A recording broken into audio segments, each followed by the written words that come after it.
sort of a draft science video, I guess. This isn't stuff I really can say with any kind of authority. But anyway, so it's one more of these, animal rights sort of videos, but it's more about just how the brain works. Alright, so I've gotten some people have complained now. I can't even, they're saying I can't call myself a vegetarian because I ate a few fish, in the last decade. So that don't count now. Now I'm not a vegetarian, I'm something else. But whatever. This whole question of what fish feel, or worms, or some other little organisms, is kind of tricky. It's kind of complex to kind of know it, we can sort of imagine what some mammals are feeling because their behavior mimics our own so well that we kind of get it. But there is that scenario, the cut the chicken's head off and the chicken will run around a little bit and look like it's having a problem when obviously the body can't be having much of a problem because it doesn't have a head no more. It's not doing it any other way but mechanically. We can imagine if we cut our arm off, that our arm is going to twitch or do something that might make it look like the arm is not having a good time. But we know that the arm doesn't have a brain, and so it's, all this stuff is happening in our brain. I currently have a pretty bad back, and I know the pain isn't really in my back. That's where I feel it. That's where my brain is imposing it in my little virtual brain, but it's not really happening there. The pain sensation needs the brain. It can't exist without it. So we know that's how it works. So again, is a fish a reflexive organism? Is what it's doing just reflexes, or is it reacting to a feeling? Is it doing the twitching arm, the decapitated arm thing, or is it doing something more like what we are experiencing when we're in trauma? I guess I would sort of argue that I think sensation came about because organisms need to be attracted and repulsed, and they needed to react not in a definite same way every time kind of way. They had to have some sort of ability to balance the necessity of doing something. Like they had to want to do it, but if there was some other circumstance that existed, they had to be able to balance all these circumstances. So they had to recognize that, there was a time to fuck and a time to shit and a time to do this and, seasons for everything. That there was great advantage in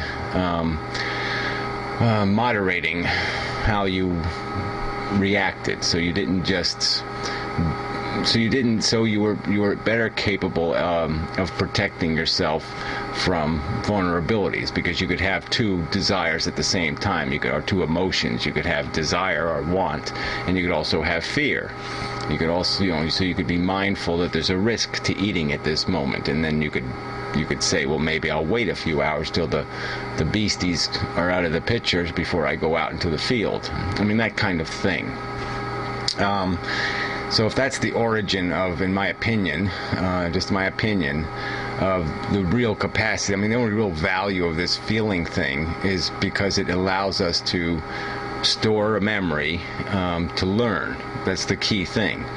And so, they have found that earthworms can learn. It's really crude, but, they can learn left and right. If you take an earthworm and let it go, have a choice of going two different directions, and one direction gets a hot light that dries it up, and the other direction gets its food, it'll eventually learn just to go the direction where the food is. It won't bother wasting its time going left anymore. So it's learning something, even with its little tiny brain. So I suppose it can be argued that it must be feeling something, or might be, because it's not reflexively acting anymore. It's somehow acquired a memory, or it's learned something. And that learning, I think, would have to be attached to a feeling. I think that's the whole point of storing information, is that what we store is tied to a positive or a negative. That's the whole principle, I think, of how, I've said this before, but how our logical brain works is that our brain validates good thinking. if we put 2 and 2 together and come up with 4, our brain validates it by a little subtle, that felt good. It's encouraged when it successfully comes up with something, and then it's frustrated when it's wrong, or when there's something not quite right, or there's guilt, or there's we can rationalize things, but we feel the little emotions trickle in there, like, I know I'm bullshitting myself, I'm really, there's some kind of, the mechanisms are there where we just can't quite validate a thought because we have a suspicion that it's bullshit. That's, I think, how logic works in our brains, is that we validate ideas, concepts, and, that's how we make the thing work right. It's how it ends up being reasonable, is because it has to have a positive feeling, and it's not going to let you feel positive unless everything does add up. So it does get kind of complicated. So I don't know what to say on the subject. I mean, I think we can draw some conclusions that, when we were young, our consciousness wasn't quite as acute as it is when you get older. It does seem like it's kind of fuzzy. I mean, even when you're like 8 years old, your memories of when you're younger are kind of fucked up. And they only get more ambiguous with the passage of time. But I mean, it does seem like our consciousness is kind of, we're not flooded with it, certainly, I don't think, when we're young. Because it doesn't seem, even though we have a memory, it's not a memory that's tied to real hard feelings.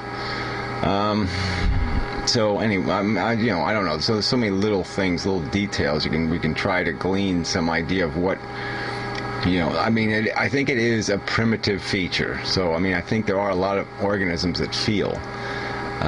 It's kind of frightening, which is irrelevant, but I'm just going to say it. It's kind of frightening to imagine that if all the insects are having complex emotional lives, then man, this story of life on Earth is even more depressing than is even comprehensible. I mean, the amount of carnage, if little bugs, when they're getting eaten by the praying mantis, are screaming, and they're going through some horror,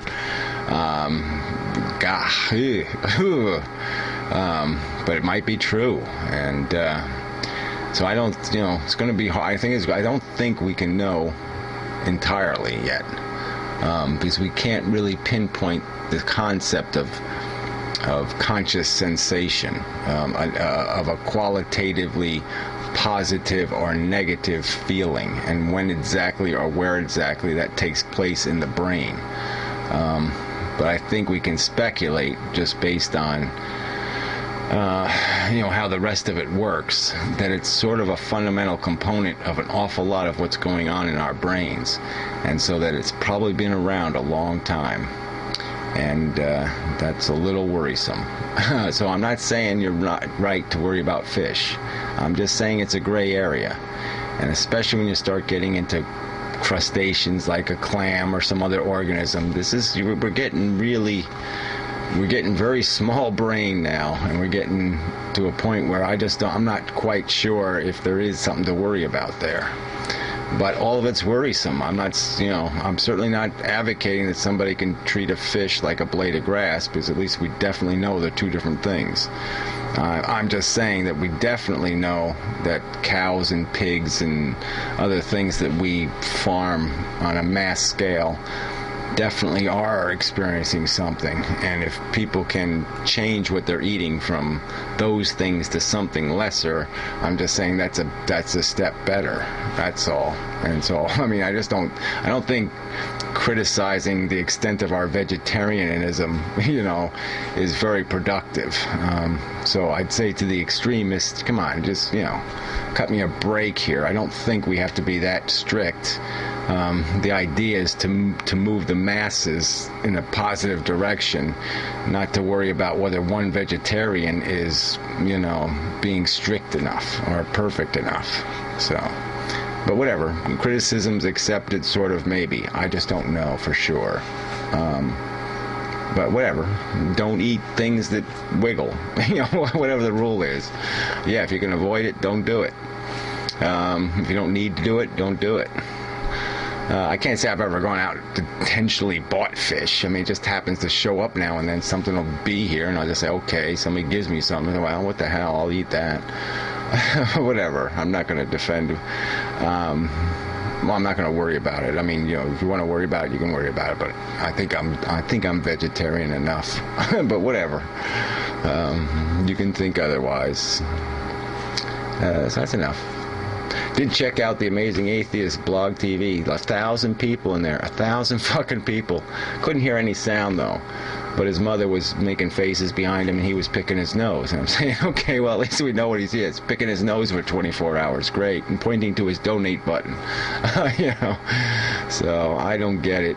But whatever. This is the world we live in. You know, what can I say? I don't get it. Yeah, I said that already, but I'll say it again. I don't get it. Doesn't cognitively make sense. Can't do anything with it. But yeah, but okay. I didn't realize it's enough, right? I think it's enough. I'm gonna hit the